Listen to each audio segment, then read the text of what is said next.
guys going?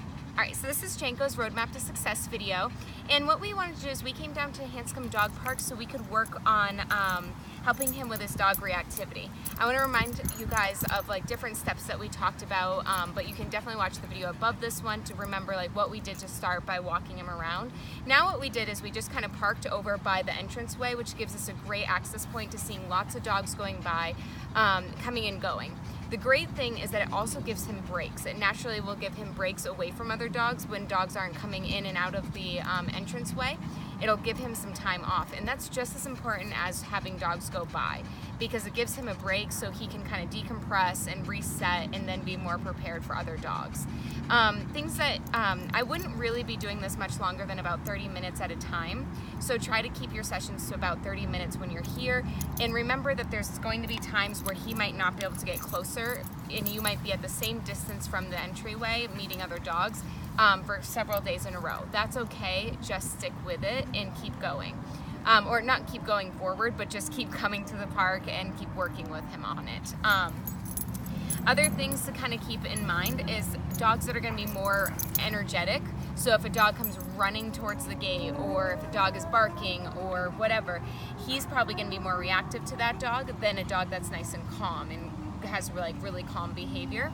So if you see something like that, kind of pull him away, maybe have him move a little bit farther away beforehand, so that way you're already being proactive and you're kind of helping him be more successful. So remember that his behavior will change depending on the specific dog.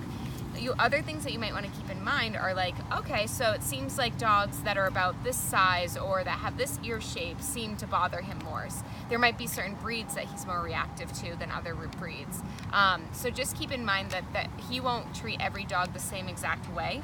So if you see a dog that he tends to be more reactive to, you can help him walk a little further away than you could be for another dog that he's nice and calm around. So kind of think about it like a xylophone. Like depending on the dog, he might be able to be closer to some and farther from others. And that's true for anything, even people's fears. Like some things we're more comfortable with than others. So just kind of be patient with him and help him work through that and be here as a good support for him. Let's see, body posture is important. If he's starting to start kind of like edging forward and you see him kind of creeping like this, that's a good sign that he might start barking. If he's really stiff and rigid and he's staring at a dog, or he's staring off in the distance, like straight ahead, but there's a dog right over here, that's another indicator that he might start barking. So if you see those things, help him start to walk away or move further away before he starts barking and being reactive. The best thing to do is to try to catch him before he barks and before he does anything that's inappropriate like that. If he's nice and calm and good, use that as a rule of thumb, that means that you're in a good position, or you might be able to start moving closer. I would say that you want to make sure that he is able to see several dogs. I would say 5 to 10 dogs that have walked in and out of that entranceway before you move closer, and he's been calm and hasn't had any reaction. And by calm, I mean the leash is this loose, he's like, it's not even taut a little bit, and he's just totally chill and he's nice and good. That's a good indicator, okay, it's time to take a couple steps closer. Now, to give you kind of a projection of where to go with this at in the future, once you've worked on this for quite a few days and weeks, find people who look really friendly and you notice that their dogs are under control. So look for people that are asking their dogs to sit, and their dogs are walking on a loose leash when they're walking up to the dog park.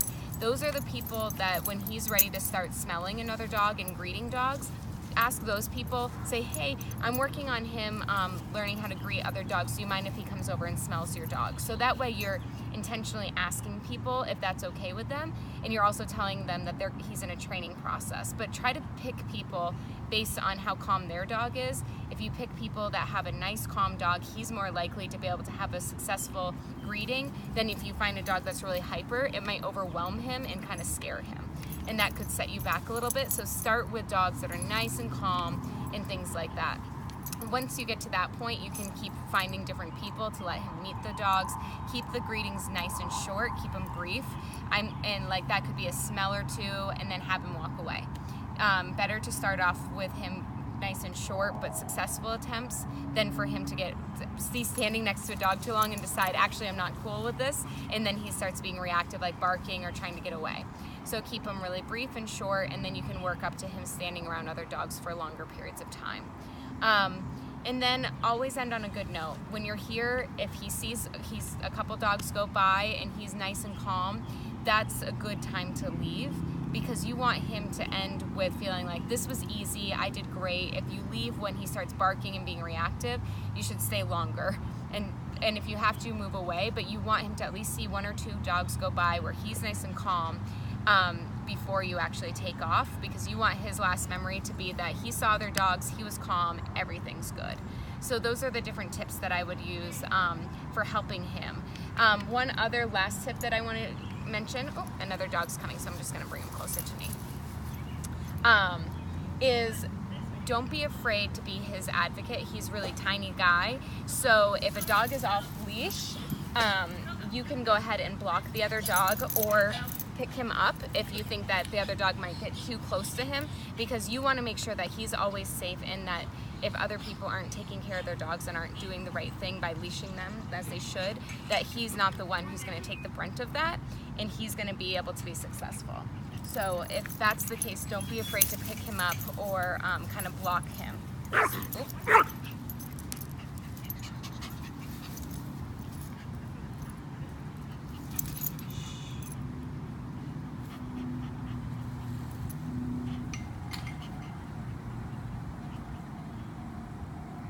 Another good tip is to try to keep your energy nice and calm. So if you get worked up that he's barking or getting reactive, then he's more likely to keep being reactive. So notice what I was doing is I just picked him up and kind of held him still, but I wasn't petting him. I was just keeping my hands on him, which is kind of has a calming effect, because it's just going to keep him nice and calm. Right now he's actually being good, so I do want to pet him and tell him he's a good boy, he's doing a good job. So that's perfectly fine too. All right, and then lastly, I want to remind you that everything you do trains your dog, only sometimes you mean it.